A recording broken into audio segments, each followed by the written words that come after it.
MAREIBAKKIDAMAK THAWAINA PONTHA PIKHRABA Deepak Chingakham Thawai Yaodraba Hakchang Ngasi Imphal Da Thunglakkhre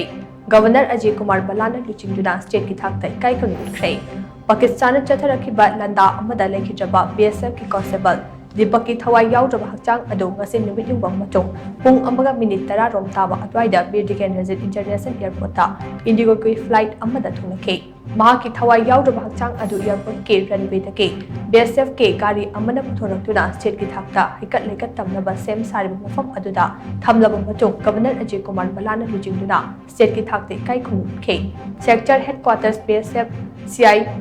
Operation Manipur amade 164 BSF Battalion Koyengaina Senduna State ki Thakta Pangthokhiba Thoram aduda Rajya Sabha gi member Ningthauthana Chawla Semba Lok Sabha gi member Dr. Angomcha Bimol Akoijab BJP Manipur Pradesh ki President A Sada MPCC ki President MLA Kaisam Megachandra Lamlai AC ki MLA Kes Ibomcha MLA Okram Surjikumar Hanagi Union Education Minister R.K. Ranjan Chingba Yauna DGP Chief Secretary Security Advisor Indian Army BSF Assam Rifles amate Manipur Police ki Pokong official kayana Deepak ki mafamda haikat lekat tamduna Ikai Khumnaba Utkhre Laikhidraba athauba Deepak Chingakham gi apokpa apokpi amade mahaki imung manung lekai gi miyoi singsu haikat lekat tamba aduda saruyakhe thauram aduda Governor AJAY Kumar BHALLA aroibo oina Deepak ki mafamda haikat lekat tamduna amade minute khara tumina leptuna Ikai Khumnaba Utkhre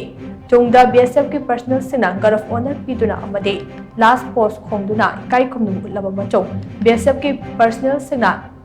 Lumit Thana Ladiba Makai Deepak ki Mingkhaidi Mutpa Naidana Lehrakane Haibo Kholawa Loidana Deepak ki Thawai Yaodraba Hakchang adu mahaki Ponafam Lamdam Yaripok Yampep Mathak Lekai da aroiba mathau mangam pangthoknaba ukhe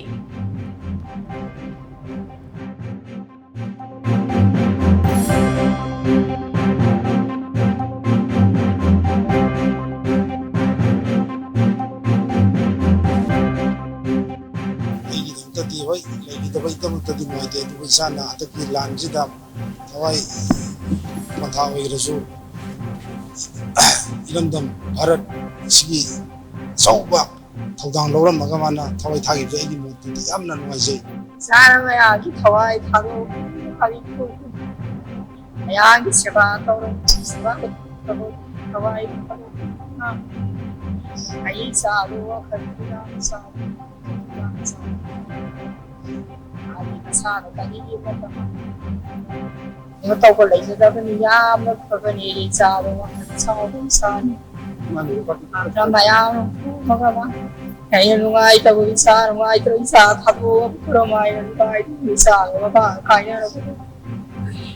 agar nama kayak ramai lungai itu tahu itu. Saya itu. Bahaya betul Deepak na. Sebenarnya itu besar orang jadi am nuai deh, am thamu Ikai, am sahi nauna juga, bagi am nak kena satu bahaya betul. Atau